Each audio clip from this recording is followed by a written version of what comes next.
Welcome to Hooray. In this session, you will get to know a lot about how to use the correct punctuation. What is punctuation? It is a system of signs or symbols given to a reader to show how a sentence is constructed. It shows how the sentence should be read and makes the meaning clear. Every sentence should include at least a capital letter at the start, a full stop, exclamation mark, or a question mark at the end. The basic system indicates that the sentence is complete. Period or full stop.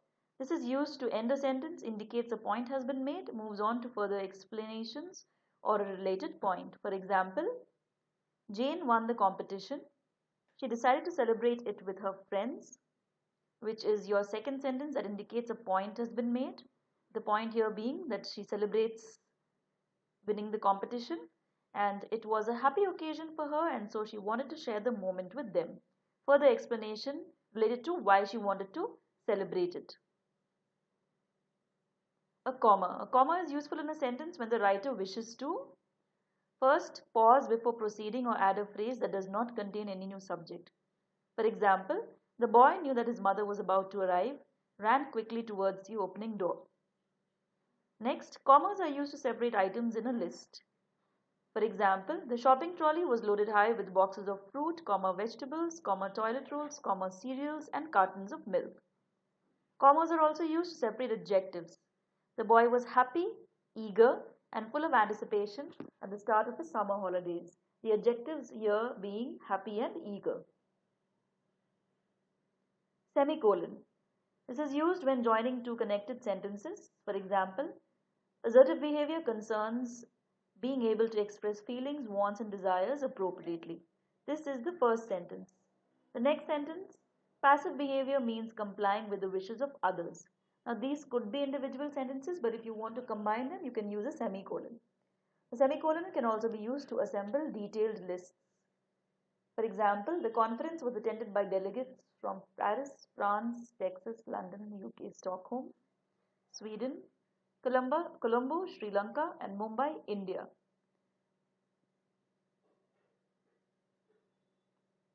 The apostrophe. The apostrophe is used to create possessives for singular and plural nouns, especially nouns referring to people. The mayor's car, my father's moustache, Pedrito's sister, etc. All of these indicate that whom that particular thing belongs to. Sometimes they are used to show contractions as well. I am a student here can be written as I'm a student here, or they could have been great together can be written as they could have been great together, where COULD apostrophe VE is replaced with HAVE. The second set of apostrophes or further apostrophe examples include when a noun already ends in S, you can decide whether or not to use another S after the apostrophe. For example, Charles's car or Charles's car, where you could add an apostrophe and add an additional S here, or just add an apostrophe after S and leave it. Sometimes it's used with multisyllabic words where you don't add another S after the apostrophe. Dumas' second novel, Jesus' Birth, Socrates' Ideas, Illinois, Signature, Legislature. To form the possessive of a plural noun, we pluralize first and then add the apostrophe. Kennedy's house, children's playhouse. A colon. The colon comes at a point in the sentence where the sentence could come to a complete stop.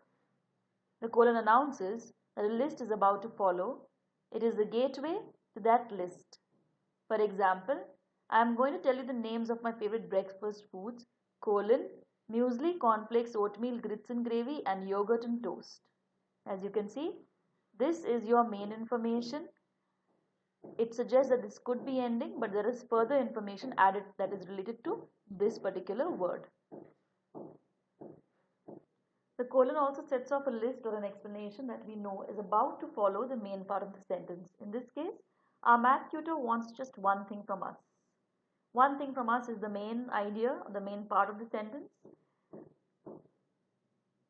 followed by that we try our best, which is related to the main part. Question mark. A question mark is used at the used at the end of a direct question. What is she doing tonight? The question is, does anyone support this legislation? Question mark. When a direct question occurs within a larger sentence, it takes a question mark. The question mark supplants the comma that would syntactically belong in its place. These are the two other places where a question mark could be used. For example, would they make it on time? She wondered. Or, what are we having for dinner? His son asked.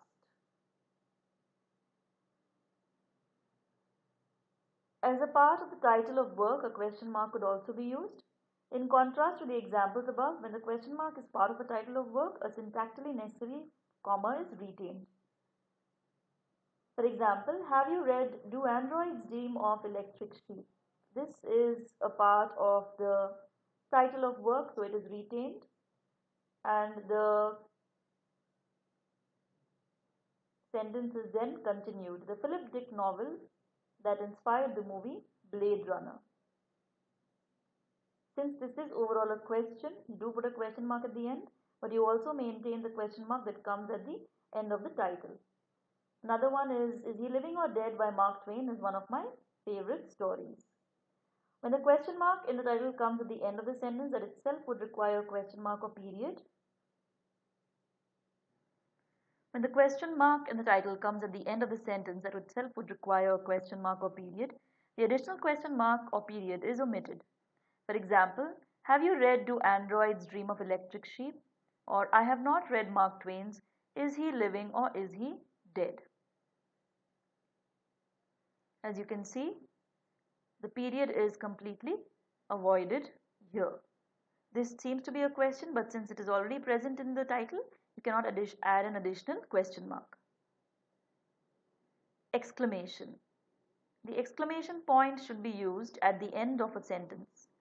What in the world are you doing up there? Or it could be used in the middle of a sentence. Get out, Marcus yelled. As a part of the title of work as well. His latest short story, Don't Make a Sound, is his most suspenseful yet. The hyphen. Hyphenated compounds use hyphens between words. For example, eye opener, check in, free for all. Closed or solid compounds are written as a single word. Lifestyle bookstore, whodunit. Compound adjectives. Voters are fed up with this do-nothing politicians. Do nothing here is the compound adjective because it is describing the politician. That is the end of the punctuation session. All the best for your practice and learning.